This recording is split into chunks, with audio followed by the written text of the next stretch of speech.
mulai pa iba mentah kadik arp khnai tarik jong ubanai Julai. Bat hadum tas ngi dang ap ya ke Jumai ke jong syuting. Ban haju ko por ngakwa ban keren kelum ru ubantai ru. Ya ubantai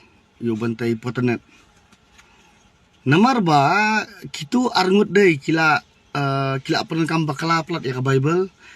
Kila apan kam bakala plat ya ke kerteng jong ublai ru. Ke Bible kadai ka ketin, kadai ka kot, ka ba ai jingkermen, ka ba ai jingker kuing ba mdaira ban syak penting, ban syak pensmit.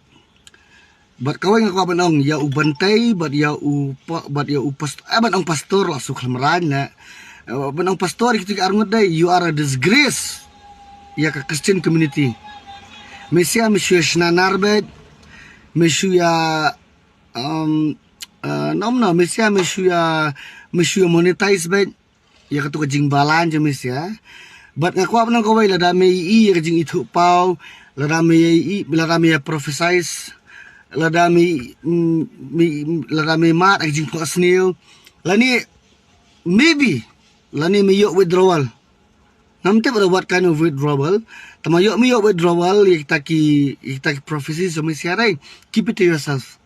nai ya thu ngi pa ba ni than long lat nyok tang kitu ki belang la nyok ki belang yong jong Malaysia ma henry mangi badai ki real lang berat ni te ngimle ram ta basa kawai ngaku ong yu bantai me waju penun kam klumar ya ki jingan wai jong ki balang press li don't misuse naile jakor naile stand up comedy era yang jumai press nomor ba it doesn't look good li